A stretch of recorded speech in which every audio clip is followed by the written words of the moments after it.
Gospel. Ito po yung ating pag-uusapan mamaya. Actually, parang supplement ito ng ating pinag-usapan o sermon ng last Sunday. So, buksan natin ang ating mga Bibles sa Galatians chapter 1, verse 1 to 10. The Epistle of Paul, the Apostle to the Galatians. Greeting. Paul, an apostle, not from man nor through man, but through Jesus Christ and God the Father, who raised him from the dead, and all the brethren who are with me.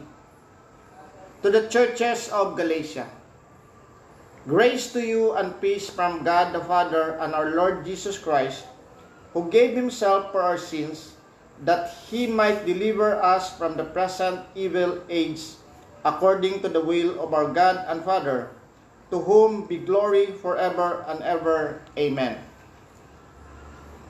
I marvel that you are turning away so soon from him who called you in the grace of Christ to a different gospel, which is not another.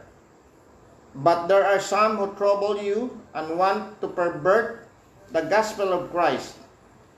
But even if we or an angel preach any other gospel to you than what we have preached to you, let him be accursed.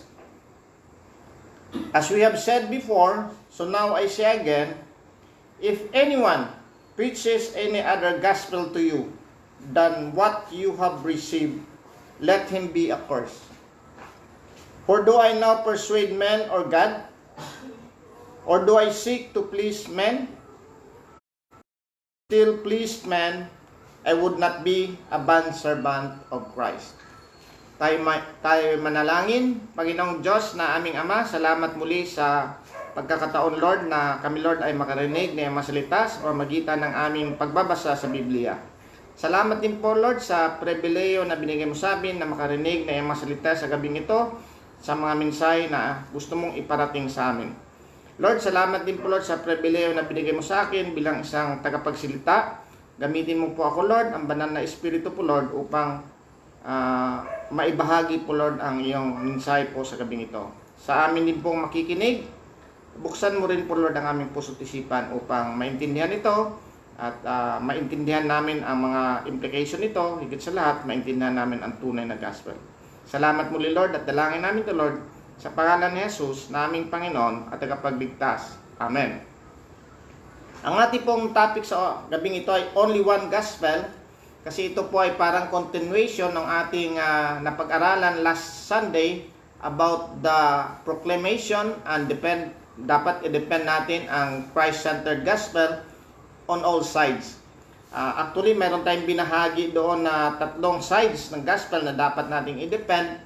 Unang-una po yung about object of our gospel, which is Jesus Christ, and siyempre yung God the Father and God the Holy Spirit at ang kanyang ginawa.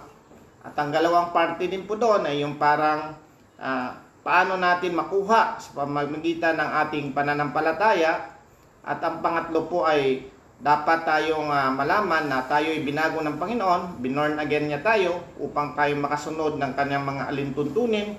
Kailangan natin mag-repent, gumawa ng mga dapat gawin upang maipakita ang ating pagkakristyano as a glorifying activity for our God.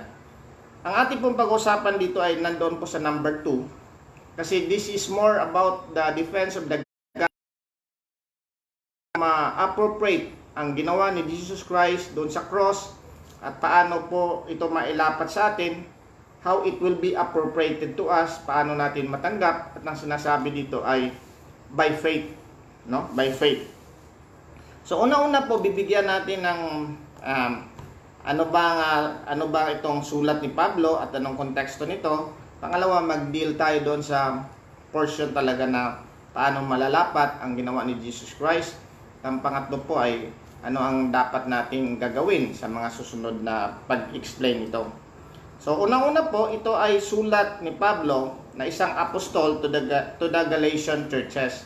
Ang Galatian churches po ay marami sila. Kasi noon siya sa first missionary journey ni Pablo, siya ay pumunta doon. Ang Galatia po ay isang region. Mayroon po doon ang mga churches na Iconium, yung Antioch of Pisidia, Lystra, and Derbe. Yun po yung mga churches na in-establish ni Paul doon. Pero sabi ni Paul dito sa kanyang sulat dito, kasi ito ay parang mga unang sulat nito ni Pablo sa kanyang mga series of epistles na ginawa ni Pablo at na-canonize at nasama dito sa Biblia. Actually, mayroon siyang 13 epistles. Ito yung mga unang epistles na sinulat ni Pablo. Actually, ang parang ano dito ay naisulat ito after sa kanyang first missionary journey. Kasi nung binahagi po ni Pablo ang kanyang gospel doon, nung pagbalik niya ay mayroon pong mga tao na ginugulo kung ano talaga ang gospel. So sa verse 1 sabi niya, Paul, an apostle, not from men, nor through men, but through Jesus Christ and God the Father, who raised him from the dead, and all the brethren who are with me. So, pinapakita dito na sa kanila kasi mga sulat noong unang panahon, sa mga ancient times, ay pinapakilala mo na sino ang nagsulat, no? Pero bakit meron ditong parang quote-unquote, not from men, no? Sabi na, Paul, an apostle, tapos open parenthesis, not from men, nor through man, but through Jesus Christ and God the Father, who raised him from the dead, and all the brethren, or close parenthesis, and all the brethren who are with me. So, kasi si Pablo po ay isang special po ito na apostol. Hindi ito kasama talaga ng mga 12 apostles na kasama ni Jesus Christ habang siya ay nagmi-minister dito sa mundong ito. Ito po ay na-encounter lang ni Pablo si Jesus Christ doon sa road ng Damascus at nabago siya, no? Kasi dati siya ay taga-usig na mga Kristiyano. But after his conversion doon sa Damascus Road, ay ginawa siyang apostol ng Panginoon. Sabi niya, hindi ito galing sa men, nor through men, but through Jesus Christ and God the Father, who raised him from the dead. Kasi mayroon pong mga ibang katuruan na kung hindi mo babasahin ang Bible, akala mo ang gospel ni Paul na natutunan, kasi dapat matutunan ng mga apostol yung gospel. Ang gospel ni Paul ay hindi siya galing kay na Pedro, hindi galing sa ibang mga apostol, kasi mayroon pong nagsasabi ng iba na tinuruan lang si Pablo ng mga ng ibang apostol.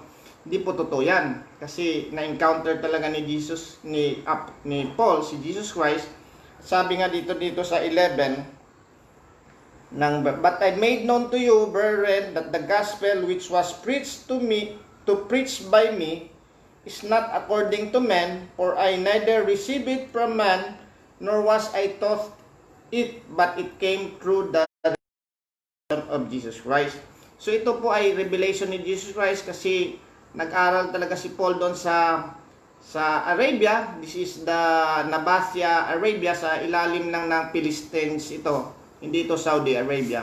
Malayo yung Saudi Arabia. Ito ay nandun na sa ilalim, sa southern part ng Palestine, ng kapanahonan nila. Nandoon yung parang disyerto ng Arabia, at doon nagturo talaga si Jesus Christ kay Pablo about dito sa gospel. Kaya kiniklaim ni Pablo dito na hindi ang aking pagka-apostol ay hindi galing sa tao, hindi ako nangungopya, talagang personal ito na binigay sa akin. At sabi niya dito, to the churches of Galatia. Bago pala yan, sabi niya, through Jesus Christ and God the Father, sabi nito, pinakita ni Pablo na this is not only from Christ, kasi alam po natin sa ating first na ay God the Father and God the Son, Jesus Christ, ay isa lang naman sila, di ba? At about our Trinity. Na although si Jesus Christ ang nakipag-usap sa akin, this is also from God the Father. Sabi niya, to the churches of Galatia. So, katulad ng sinabi ko, maraming mga dito, mga taga-churches sa Galatia. Grace to you and peace from God, the Father of our Lord Jesus Christ, who gave Himself for our sins. Karamihan sa kanilang mga bati, palaging sinasabi ni Pablo yan, grace to you and peace from our God. Importante sa kanila yan, kasi although yun ang kanilang palaging bati, pero yun ang binibigay kaagad ng simula, greetings, no?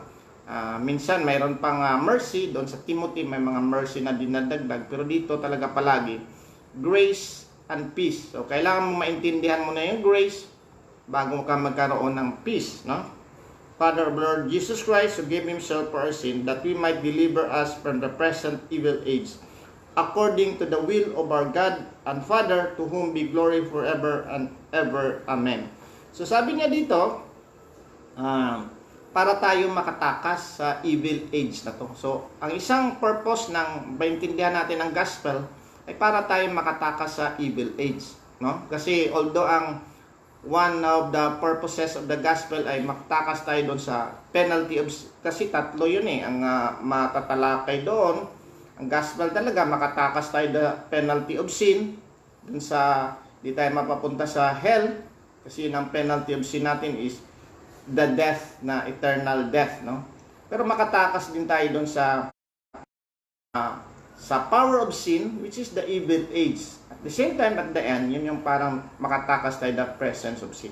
So pinapakita dito ni Pablo na yun ang purpose din ng gospel, no? According to the will of our God and Father. So if you will understand the gospel, dapat makatakas na tayo dito sa corruption of this, participate the divine nature of God. Pero titingnan natin sa 6, dito tayo magbibigay ng halaga. Kasi ito yung ang purpose kasi dito, kasi importante itong gospel.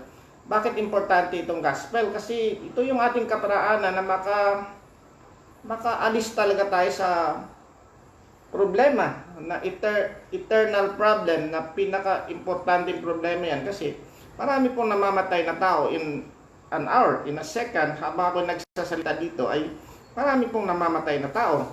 At kung hindi sila makarinig ng gospel about Jesus Christ, ay hindi sila mapapunta talaga doon sa heaven at sila ay mapaparusahan. So, importante sa ating mga preacher na talagang ididiin natin ang gospel of Jesus Christ. Kasi although this is not politically correct, there is only one gospel. Kaya nga si Paul dito, ang tono ng pananalita ni Paul dito ay medyo frustrated at medyo galit. Kasi sabi niya dito, I marvel that you are turning away so soon from Him who called you in the grace of Christ to a different gospel. Sabi niya, so soon. No? Sabi niya, ako'y namamangha na kayo ay turn away. Lumipat kayo agad kayo. Kaaalis ko pa lang dyan sa Galatia. Tapos umalis na kaagad kayo. So, kaya nga importante yung gospel pa ulit-ulit natin kasi based dito kasi sermon lang ni Paul, mga ilang months lang siguro, meron kaagad pumasok ng mga heretic na mga tao na pinipervert o sinisira yung gospel. Parang ganon, sabi niya, susun. Pero sabi niya, from Him who called you in the grace of Christ, kayo ay umalis doon sa Kanya na tumawag sa inyo ng grasya kay Kristo to a different gospel. So, kinompare ni Pablo dito, the other gospel, which na-realize din ni Pablo sa kanyang panalita na hindi naman talaga totoong gospel yan, which is not another gospel. Pero ang point ko dito, ang comparison ni Pablo dito, who called you in the grace of Christ, turning away so soon from Him who called you in the grace of Christ to a different gospel. So, ang point ni Pablo dito, Jesus Christ na nga ito Ito na yung gospel si Jesus Christ. Tapos, lumipat na kaagad kayo. So, let me take also this time to say to you the gospel. Kasi minsan, pag nagtuturo dito, palagi kong naririnig na lumipat kayo sa ibang gospel. Pero, ano ba yung gospel na nilipatan namin? So, para palagi nakakalimutan ng preacher o nagsasalita, palagi na lang sinasabi, lumipat ka agad kayo doon sa kabilang gospel. Pero, nakalimutang ituro na ano ba yung gospel. So, let me take this opportunity talaga, kung talagang first time pa natin marinig ito, or kailangan nating ulit-ulitin ito. Ang gospel ay about a good news. Good news yan siya. With the backdrop of a bad news, kasi kailangan may bad news upang magkaroon ng good news. Ang bad news ay tayo ay nagkasala, no? At tayo ay napapahamak, hindi tayo makaahon doon sa allegorical pit na yan na sinasabi ko palagi na hindi tayo makatakas doon sa ating pagkaalipin kasi we are dead on our trespasses and sins. Kaya ang good news is about the Ebanghelyo na si Jesus Christ ay pumunta dito sa lupa. It is about the death, the burial, the resurrection of Jesus Christ. Dagdagan na rin natin ang ascension, ang intercession ni Jesus Christ sa atin. upang talaga tayo makaalis dito sa ating mga kasalanan. So in summary, the gospel is about the who is Jesus Christ, ano ang kanyang mga ginawa, at paano yan mapapunta sa atin. Ang ating sinasabi nga, it is by faith. Ito yung atake dito. Ito yung atake dito sa gospel sa Galatians. Ang atake dito hindi about kung anong ginawa ni Jesus Christ. Ang atake dito sa point na to ay paano ito mapapunta sa inyo. Kasi kaya sumulat si Pablo dito kasi mayroong mga taga-ibang mga Hudyo, no? Na set up natin na ang Kristiyano ay hindi pa yan Judaism, ha? Galing ang Christianity ay galing yan sa Judaism, no? Marami pong mga Jews talaga dito na convert din sila sa Christianity. Pero parang naglilito din sila. Kasi ang sabi nila dito sa Galatia, taga Galatia, ano ba tinuro ni Pablo sa inyo? Ang tinuro ni Pablo, you have to receive this ginawa ni Jesus Christ para kayo maligtas sa pamagitan ng inyong pananampalataya. Pero sabi ng mga Hudyo na although good intention din siguro sila dito, hindi sila makaalis sa kanilang paradigm. Parang ang kanilang paradigm kasi ang kanilang paradigm ay sila lang maliligtas. Kaya nga ang tawag nila doon para maligtas sa Old Testament, kailangan mo kung ibang tribo ka, kung Gentile ka, Jews kasi at saka Gentile, ibang mga Gentile eh. Dapat magpa-convert ka muna sa Judaism. Ang tawag doon proselyte. So dapat parang hindi nila makuha talaga na parang paano itong mga Gentiles maliligtas na hindi sila lilipat sa Judaism. So kailangan nilang lumipat, kailangan nilang magpabaptize doon sa Judaism. Ganun ang kanilang paradigm. Although siguro hindi natin maintindihan kasi kung bakit na lining lang din itong mga tao dito. Sabi niya, I marvel that you are turning away so soon from Him who called you in the grace of Christ to a different gospel. Sabi niya, which is not another, because there is only one gospel, and that gospel is exclusive talaga yan. Si Jesus Christ lamang yan. At although sa ating kapanahonan ngayon, sabi parang stricto naman masyado yung gospel nyo. Exclusive talaga, only by Jesus Christ. Yes, because sabi ni Jesus Christ, I am the way, the truth, and the life. No one comes to the Father except through me. There is only one name given under heaven to men in which we will be saved, except ang pangalan lamang ni Jesus Christ. So, sabi ni Pablo dito, although yung paradigm nyo na dapat kasi sa kanila dapat magpatuli eh. Kaya ang better issues, yung issue talaga dito eh, in order to be saved, although may tinuro si Pablo, di ba? Maniwala kayo doon pero dapat kayo magpatuli. Ganun ang pinakaano dito. Sabi niya dito, but there are some who trouble you and want to pervert the gospel of Christ.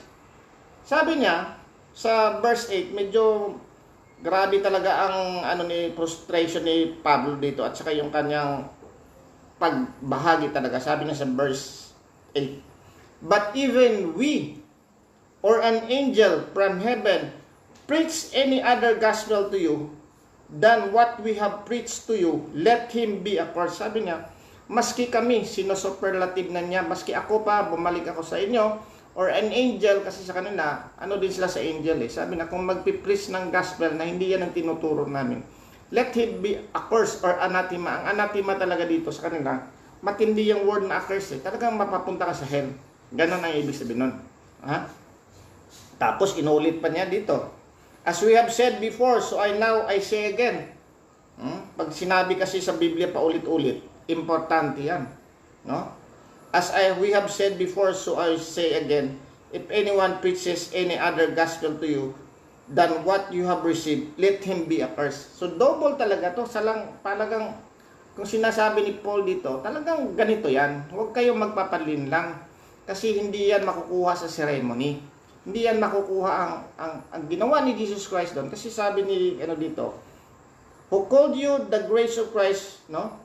Talagang ito yung gospel eh, na ang inyong kaligtasan ay doon lamang sa ginawa ni Jesus Christ doon sa cross ng Kalbaryo at ang kanyang mga obedience doon na talagang sinunod ni Jesus Christ upang makatanggap tayo ng parang righteousness na pasado doon sa Panginoon. And it can be appropriated. This is the main topic here. And it can be appropriated. Iyan ay makukuha nyo lamang yan sa pamamagitan ng iyong pananampalataya. Bakit po nasasabi natin sa pamamagitan ng pananampalataya? Kasi kung yung i-forward natin dito sa chapter 2, sabi niya dito sa chapter 2 verse 16, sabi niya dito sa chapter 2 verse 16, knowing that a man is not justified by the works of the law, but by faith in Jesus Christ. No? Sabi niya, knowing that a man is not justified by the works of the law, but by faith in Jesus Christ, even we have believed in Christ Jesus, that we might be justified by faith in Christ, not by works of the law, for by the works of the law, no flesh shall be justified.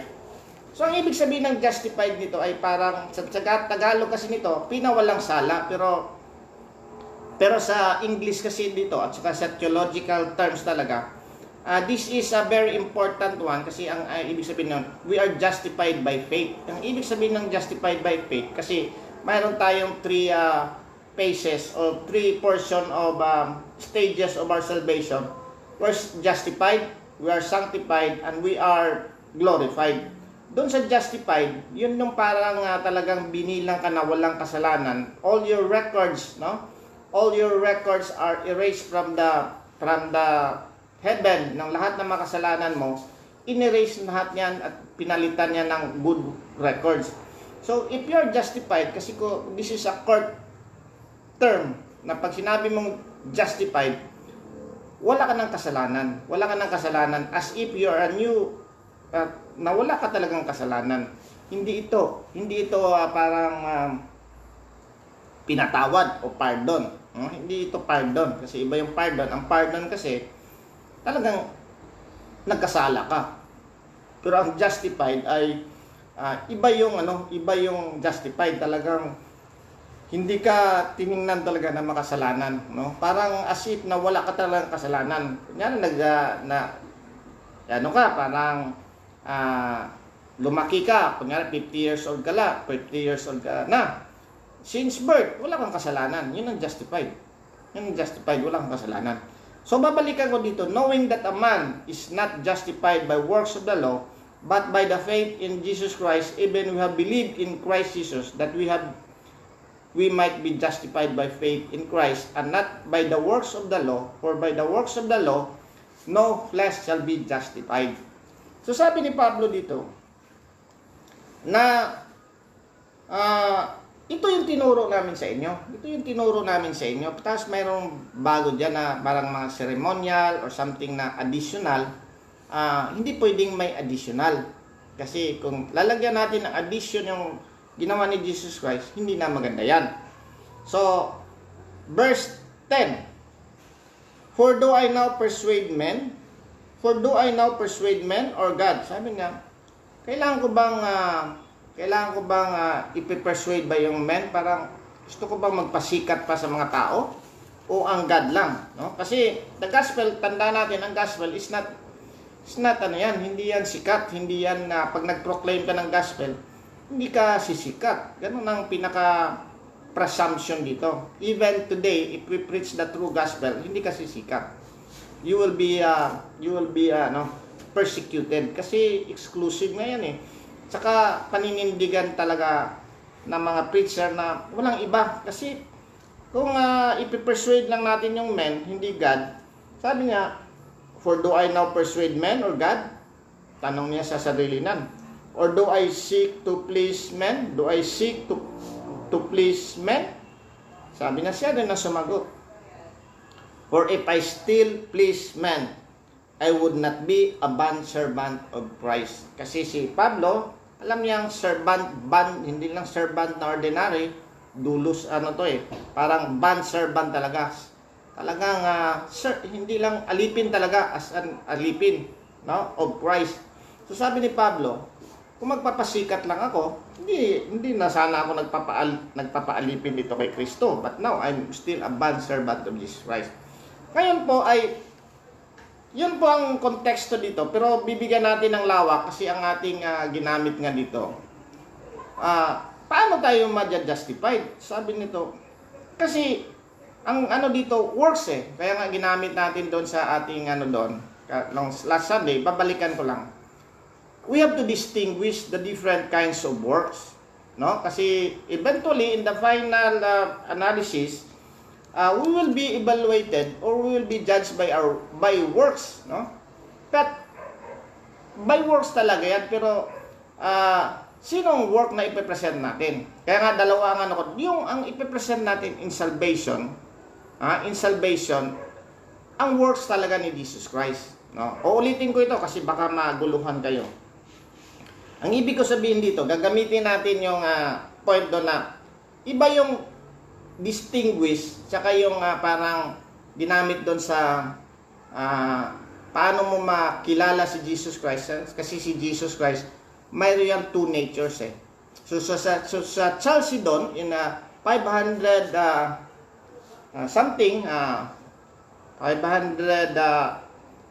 451 BC, nagkaroon sila ng council doon, pinag-usapan na paano natin ma-realize talaga itong tao ba si Jesus Christ o God. Sabi na, Jesus Christ has two natures. One person si Jesus Christ, two natures.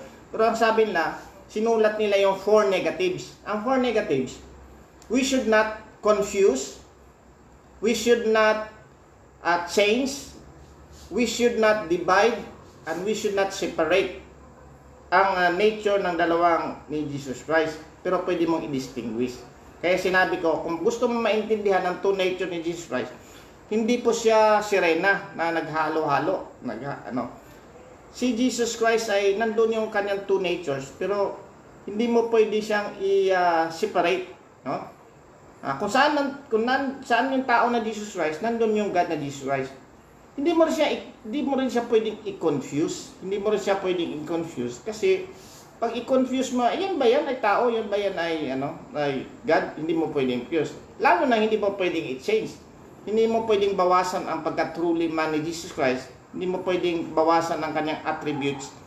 Ang kanyang attribute na man, hindi mo rin pwedeng bawasan ang attribute niya ng God. Kaya parang nakakaano doon, hindi mo pwedeng bawasan ang attribute na ng God. Hindi pwedeng bawasan. Yun ang ibig sabihin na. Ngayon gagamitin natin yan dito sa works. Kasi mayroon tayong dalawang klaseng works eh. Inuulit ko lang ito para malinaw sa atin. Mayroong work of Jesus Christ at mayroon tayong work natin. No? Mayroon tayong work, kasi ang tanong palagi dito sa mga tinuturo natin, ang tanong palagi dito, ano na lang trabaho ng works natin? Ganito po yan. In terms of salvation, ang work lamang ni Jesus Christ na perfect, yun lang ang acceptable ng perfect God. Dapat maintindihan natin, dapat ang doctrine natin sa God, He is very holy. So, ang doctrine kasi sa holiness, hindi walang maski maliit na katiting ng kasalanan na pwede niyang tanggapin. So, ang kanyang requirement is 100% righteousness.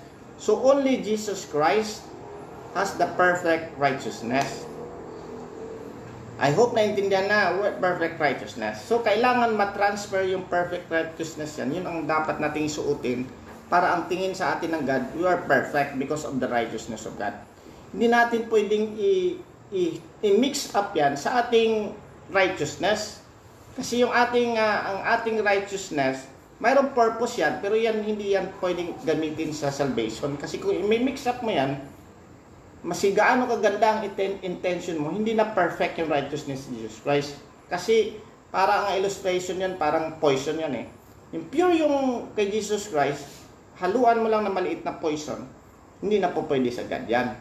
So, ang ating works ay, dito kasi nagkakatalo eh. Ang ating works ay mayroon tayong dalawang klaseng works. Yung dead works, mapatagpuan natin sa Hebrews 9:14. Sabi dito sa Hebrews 9:14, ang dead works natin ay ganito. 9:14 ng Hebrews. Sabi dito, how much more shall the blood of Christ, who through the eternal Spirit offered Himself without spot to God, cleanses your conscience from the dead works to serve the living God. Kasi Dati, talagang kung wala tayo kay Kristo, ang ating mga ginagawa ay, although sa ating intention ay good works yan, sa ating pananaw lang yan. But, dead works yan. Sa Hebrews chapter 6, verse 1, therefore, leaving the discussion of the elementary principles of Christ, let us go on to perfection, not laying again the foundation of repentance from dead works and of faith toward God. So sabi ni dito, tayo ay mag-improve na tayo. Although totoo yun na mayroon tayong repentance from dead works, kasi ipagre-repent natin yung dead works na yan eh. So in short, in term, yung dead works natin, hindi yan pwede. Hindi yan pa pwede. Kasi walang kakwenta-kwenta yan. Pwede kang yumaman dyan sa dead works mo. Pwede kang yumaman, pwede mag-improve yung buhay mo, pwede kang maging sikat sa mga tao. Okay lang yung dead works mo, ha? Kasi barang sabi na, anong purpose nito? Nagtrabaho ako, pwede kang sumikat, pwede kang umayos yung buhay mo, pero hindi mo pwedeng gamitin yan sa salvation. Ang pangalawang portion doon sa work of us, yung God glorifying works, no? Kasi may God glorifying works. Ano yung mga example ng God glorifying works? Doon sa Ephesians 2:10, sabi doon, for we are God's workmanship created in Christ Jesus to do good works. Yun ang good works, which was prepared for us beforehand that we should walk in them. Kasi after na tayo born again, kailangan natin ng magpapakita ang ating good works. So, dapat ma-differentiate din natin yan kasi yung dead works mo doon, hindi po pwedeng glorifying yan kasi sa sanctification yun ang gagamitin natin. So, ngayon, hindi natin pwedeng ihalo-halo yan. Hindi natin pwedeng i-confuse. Ito bang aking ginawa na to ay makakaligtas ba to? Hindi natin pwedeng i-confuse yan. Dapat ang isang tao na naturuan dito, dapat maintindihan niya, itong ginawa ko, pwede kong ikakabuti ito sa aking buhay. Pwede itong, kung dead works yan, kakabuti. Kung good works naman yan, pwedeng sanctification yan kasi hindi naman natin pwedeng i-separate yung God glorifying natin na works sa works ni Jesus Christ. Kasi kung i-separate natin yan, parang hindi tayo Kristiyano. I hope na makukuha natin ito kasi minsan ang sabi ng ibang mga natagapagturo, in a way, mayroon na tayong works ni Jesus Christ. Hindi na natin kailangan itong mga good works natin ito. Hindi po pwede yan. Hindi mo pwedeng i-separate yan. Pero dapat i-distinguish lang natin. Dapat sa ating buhay, maintindihan natin, itong ginagawa ko for the glorifying of God lang ito. Makaka-receive ako dito ng glory, makaka-receive ako dito ng hindi makaka-receive ng glory, makaka-receive ako ng reward. Eventually, babalik din natin sa glory ng God yan eh. Pero hindi natin pwedeng i-separate yan. We have to distinguish lang muna na ang Kristiyano, mayroon kang ina-achieve na talagang makuha mo yung works ni Jesus Christ for your salvation. But you have to do also good works to glorify God and manifest that you are a Christian. So marami kasing iba, siniseparate yan at saka kino-confuse. Change pa, hinahalo-halo, hindi pwedeng halo-haloin yan. Dapat ma-distinguish natin. Yan ang sabi ni Paul dito na tinuturuan kayo na magpatuli kayo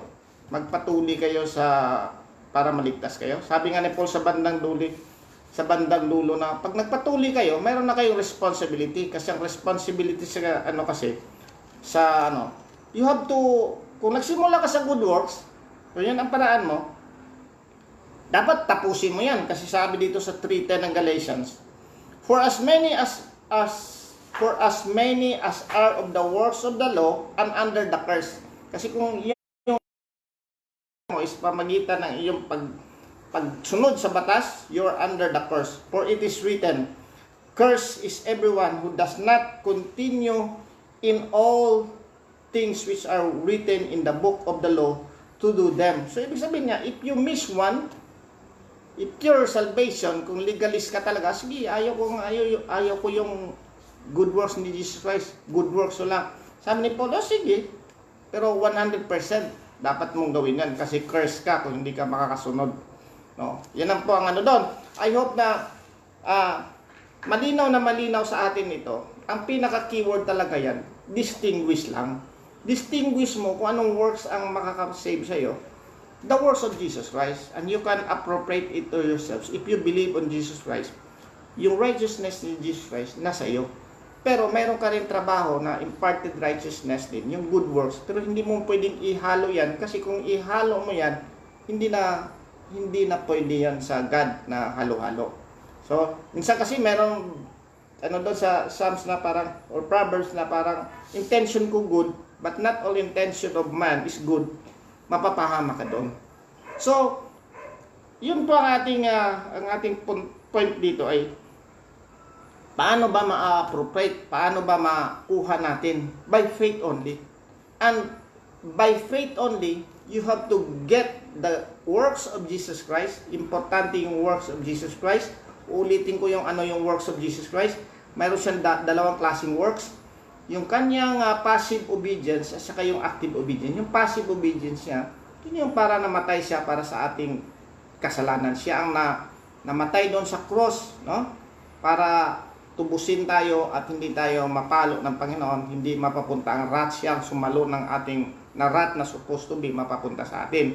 Kaya hindi na tayo mapaparusahan, kasi kung mapaparusahan pa tayo, double jeopardy na yan, naparusahan na si Jesus, mapaparusahan tayo. Hindi po pwede kay Jesus yan, kasi naparusahan na siya, kinuha na nga niyang kasalanan natin, tapos parusahan pa tayo. Yun ang unang works, yung parang passive, kasi namatay doon sa supposed.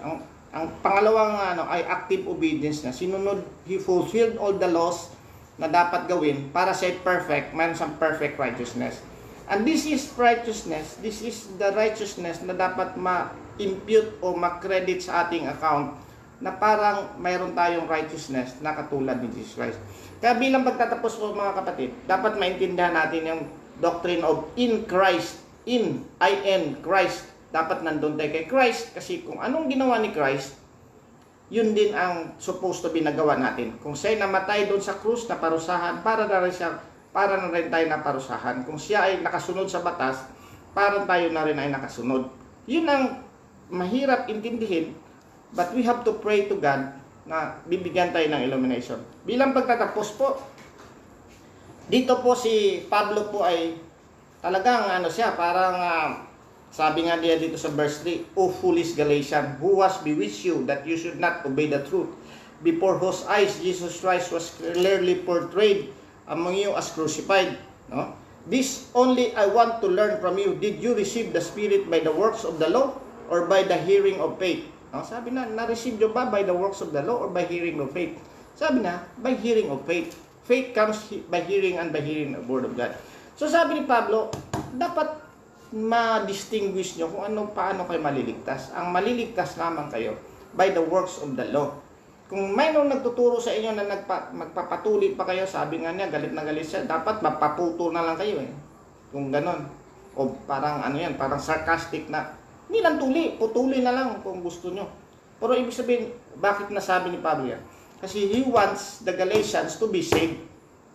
He wants Galatians na hindi sila malilito. Ganon din sa atin ngayon, although this is not a parang familiar or this is not a famous o sikat na doktrina, but we have to stand on this one that you will only be saved by the works of Jesus Christ. Aside from that, we're nothing. Without me, you can do nothing. Without me, you can do nothing. Tama ba? Without kay Jesus Christ, wala tayong magagawa. Hindi tayo maliligtas, hindi nga tayo makakaproduce din ng good works na satisfying kay Jesus Christ. So we have to believe on the Lord Jesus Christ. You have to have faith and trust on the Lord Jesus Christ na talagang itataya natin na pagdating natin doon, pag tayo, talagang bakit ka nandito? Kasi iniligtas ako ng Panginoong Jesus.